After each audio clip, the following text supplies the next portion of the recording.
All right, Michaela. Boom. Hey, welcome. This is the Ardent Podcast. Yep. And this is for our Ardent family, where we just get to go deeper on some topics, talk about life, faith, the Bible, Jesus, and all those things. So we're going to talk about, as a Christian, is it, like, I don't know what the question is, like, should Christians cuss? Is it a sin to cuss? Yeah. We're gonna talk about cussing. Bad words and all those things. We're going to talk about everyone's filthy language they've been using. So let's start. Like, where do we even begin with this? Like, the Bible does talk a lot about words. Yep. Right? I mean, okay, if we think about, like, the theology of, like, the spoken word, like, in the beginning, right, God created the heavens and earth, and he, like, spoke it into existence. So, like, isn't that crazy? Like Yeah. God spoke something and then it happened. Like, you know, and that's God, obviously. That's not like, that's not us. That's like speaking something into existence.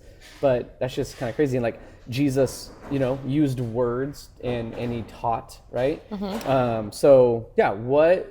does the Bible though say specifically about, because you have a couple of verses for us that we can kind of go through. What's that first one that really talks about, like, hey, don't cuss, or don't, you know, it doesn't actually say the word cuss, but what does it say? Well, do you want to talk about James 3 or do you want to talk about Colossians 3? You start, wherever we want to start. Whenever I think about Christians and swearing or cussing, I always think of James and the power of the tongue. And in James 3, kind of that whole first chunk, it's talking about your words have power. And we all stumble in many ways. No, anyone who is never at fault in what they say is perfect, able to keep their whole body in check. So your tongue is a part of your whole body, and we are called to submit our whole selves to the Lord. And I think even the words we say matters to that. But in verse 6, it starts, the tongue also is a fire, a world of evil among the parts of the body. It corrupts the whole body, sets the whole course of one's life on fire, and is itself set on fire by hell. All kinds of animals, birds, reptiles, and sea creatures are being tamed and have been tamed by mankind. But no human being can tame the tongue. It is a restless evil full of deadly poison. With the tongue we praise our Lord and Father, and with it we curse human beings who have been made in God's likeness. Out of the same mouth come praise and cursing. My brothers and sisters, this should not be. Can both fresh water and salt water flow from the same spring? My brothers and sisters, can a fig tree bear olives or a grapevine bear figs? Neither can a salt spring produce fresh water. So I think that's very powerful language. Yeah, the first part is like the tongue is a fire. A fire. Okay, so what does that mean right there? I think your tongue, well, okay, you said fire, and I just think as an ardent family, we want to have a fiery passion for the Lord, but not in the way that harms others, in a way that sets the world. I think this is talking about fire in a negative in a sense, very right? negative way, and it even uses that like fire and hell language. I think it means like your fire or your words have the power to harm someone, to burn them in a way. And we've all experienced that. Like if you've ever been gossiped against or someone has just said something mean to you, you remember that way more than you remember the nice things someone says about you. And that's actually like a scientific fact. Well, think about like when there's something that's caught on fire, like, you know, especially back then in the ancient times, they didn't have like the, you know, fire hydrants. They didn't have like the firemen, the firefighters to like come in and like, you know, spray it all out. Like, yes, they had water and stuff, but like, they're like a fire, something caught on fire is really dangerous and it's hard to put out. Yeah. And so in the same way, like our tongue, like when we just let something go, whether it's a cuss word, like, you know, one of the 4-letter bad words, whatever, or just like something that's like, man, that hurt. Like, wow, that really did not bring life. That actually brought like destruction. It's a hard thing to put out at that point too. Because then it's like retaliation, you know, all those things. But then it kept going and talking about basically like, we should, like in the same, with the same words or same mouth, we praise him, and the same ones we curse human beings. We curse human beings. Like basically, you know, in another part in Romans, it talks about like we should, like our body should be like these living sacrifices. Our tongue is, our mouth is part of our body. We should, like, instead of thinking like, okay, like can I cuss as a Christian, or like should I cuss, or you know, is it a sin to cuss? What if we kind of flipped it and go, well, like me is all of me, including my mouth, my words, honoring and glorifying God. You know, like the way I talk, are other people seeing Jesus, you know, and experiencing Jesus? Yeah. I think with anything that we talk about, like, oh, is it really a sin? It's kind of in that gray area. Like the Bible doesn't explicitly say. It's like, I don't ever want to be someone who's like, how close can I get to sin without it being a problem? Totally. It's like, I want to flee from sin, the Bible talks about. I know this wasn't a verse that we talked about earlier, but it just got brought to mind. I think it's Luke 6. I want to say, you can check me on it. I think Luke 6. And Jesus actually talks about it's something that starts with in our hearts, and then out from our hearts actually comes out of our mouths. Is that in there? I'm trying. Chapter 6, I think maybe verse 30 something. I might be totally off. What is like? This is kind of like a summarized version of the Sermon on the Mount, or like parts of the teachings of Sermon on the Mount. Keep going. So Go 30 to verse something. 30. It's like kind of in my brain. I'm bad at like. This is like the love your enemies. Keep going though. I think it's like out from our like starts with our hearts and it flows out. Maybe not though. Maybe. It does talk about, it uses that tree and fruit imagery that I just talked about in James 3 too. Oh, yep.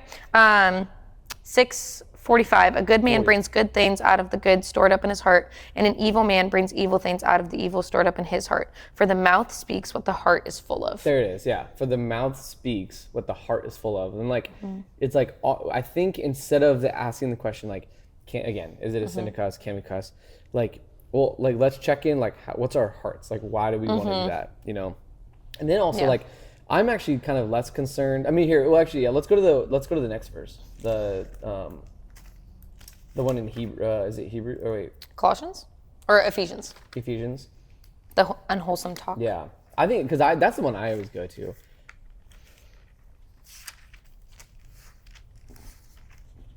All right, in Ephesians 4:29, it says, do not let any unwholesome talk come out of your mouths, but only what is helpful for building others up according to their needs, that it may benefit those who listen. So, because I'm thinking can you do unwholesome talk without cussing? 1,000%. Right? 1,000%. Think of like, when there's a show on TV and it's like moving from HBO to cable and they take out all the like swear words in it because that can't be on TV. What the actor is often saying in these like big dramatic monologues, but the like 4-letter words are taken out, it's still a horrible thing that's being said, and you're probably still not allowed to watch it at like 12. But just because the swear words are taken out doesn't mean that it's now considered wholesome or good. Right. Yeah.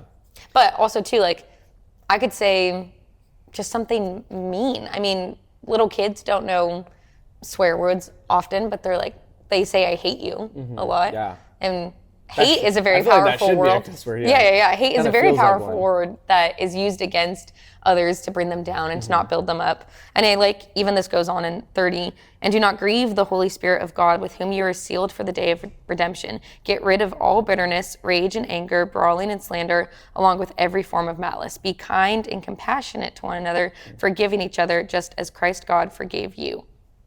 I think if we were trying to follow God's example, which is the point of Ephesians 4, I don't know if God would ever use profanity or unwholesome talk towards another person. Yeah. I actually know he wouldn't. Yeah. Because like I feel like I'm less concerned with like, hey, don't say that 4-letter word, that's bad. Yeah. Like, and sure, like, you know, that's maybe part of it, but like, are we also using words to build up people rather than tear them down? Yeah. You know? And I think so much of this world is like really focused on, you know, and now, there is a lot of cuss words on TV, music, everything. Even the United States of America, the president of the United States of America cusses like on Twitter, like whatever, you know, it's like, that's crazy, you know? Yeah.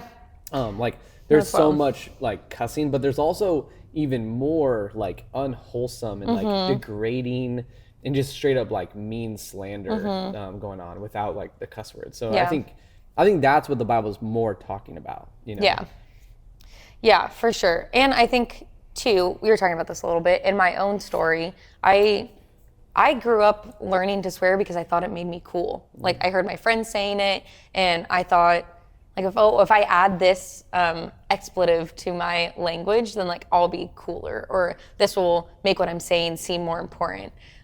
Even like taking the Lord's name in vain and saying "oh my God" a lot, and constantly just using Jesus' name as a swear word when I ran into something. Like that was just very much a part of my vocabulary. And when I became a Christian, I was like, okay, can I swear? Like, is that still a thing? And I think too, when I lessened that in my vocabulary, and my family noticed a lot quicker, the words that I used changed more than they saw actions first, if that makes sense. Yeah. Like my family wasn't going to church with me. They weren't a part of my Bible studies, but when I was around them, the words that I said were actually different, and they were gentler and kinder, and I was swearing less. So they're like, oh, this Christian thing actually does mean something to you, or your faith does mean something to you, because it's reflected in the language that you're using. Yeah, no, that's really good. Yeah, and like I will say, because I like in high school too, I had a like filthy mouth. I actually remember there was one time my youth leader like really called me out because I said a derogatory word for like a specific like type of person, and or like a group of people basically. And I remember him like kind of laying into me. And in it like, but he explained it to me too, like, hey, you know why that's actually like hurtful to people like in general, and he did, and it actually opened my eyes. Like, of course I kind of knew that, but like when someone I actually cared about too, who I also look up to, that like models his life after Jesus, he came at me and like corrected me, and I mean it was actually like more of a rebuke, and I was like, actually, whoa, like that actually makes sense. I don't want to be that type of person, and therefore I'm going to change my speech. And it was like kind of an instant thing, because I was like, it was in my mind. However, I do know when you start getting into any habit, right, and saying certain words, like when you're around someone, you're going to start talking like someone. When you're listening to that music or like watching that stuff, especially in the teenage brain where your brain is literally still like developing and forming, like it is easier to form habits as like when you are younger. That's just like brain science and all that. So that's where it's like kind of dangerous for a kid to start like keeping up, because it's hard to break a habit. It's easy to pick up a habit. Hard to break up. Break a habit. So what would you say to a teenager who's like, okay, I do feel convicted to stop swearing or to stop using certain language, but all of my friends still talk like this, or like I'm around this in school or wherever? Like, what would you say to them? You know what I would say is actually be really upfront with your friends and say like, hey, I'm not gonna like police what you say, because that's one thing. And actually I've talked to a lot of Christian teens about this, where they get really upset. Like a Christian who doesn't cuss gets really upset when their friends cuss. And it's one thing if they're saying like, no, I believe in Jesus, I love Jesus, I follow Jesus, like, okay, then you should really check your heart and like think about like unwholesome, you know, all those verses we talked about. If they're not a believer, it's a little bit harder to say like, hey, you need to live up to the same moral standard that I live up to, because we are submitting to the lordship of Jesus. Therefore, we take his teachings in the Bible seriously. They're not Christians. They're not saying, Jesus is Lord. So we also need to like kind of give other people a break. Now there's times give where them grace. Give them grace. And there's times where it's like, okay, like there's some words that are just so mean and so derogatory. Like you can also stick up for yourself. But there is kind of that fine balance of like, hey, I want to live this way, you know, and it might be good for you too, but I'm not going to like police your words. But going back to your question, like being really honest with them, hey guys, I don't want to cuss. Will you guys get on me about that? Like in a nice way. Don't like, no, that's good. You know, but like just to say like, hey, I'm choosing to like, I don't want to cuss. If they're really your friends, like they'll like, okay, fine. Like we're still going to, but like, we'll kind of like get at you. Maybe even in a jokey way. Like, hey, you said it. Don't, you know, don't do that. And like caught you a little bit. I think that's fine. I know some people have done like the rubber band thing. Oh geez. Where they like, I feel like I grew up going like, if you wear a rubber band and you accidentally slip, you have to like snap your like a rubber band on your wrist. That's horrible. I don't think that. Suggest that. But it's like, I think it's like to cause you like, I don't know. It's probably bad. I would do, if it's like really a problem, a swear jar. We used to do that in my house. Even like my non-Christian house growing up had a swear jar, because we were like, this is getting out of control. But I think just like honestly praying and like seeking, like it's, you know, very obviously cliche feeling as a Christian, but like like literally just seeking Jesus and seeking the heart of Jesus. It talked about from the heart goes, it comes out of your, and it comes out of your mouth. So it's not a word problem, it's a heart thing. Yeah. And so I think just continuing to like dig deeper and think like, yeah, why am I saying this? And just being, I think if you're just aware and conscious of it, and just like continuing to be like, I don't want that, praying against that stuff. I think you will break it and stuff like that. So, yeah, that's good. Okay, we good? I think so. Okay, so don't cuss anymore, Michaela. Well, and to everyone, focus more on, is this wholesome? Is this building someone up? Is this encouraging? It's good.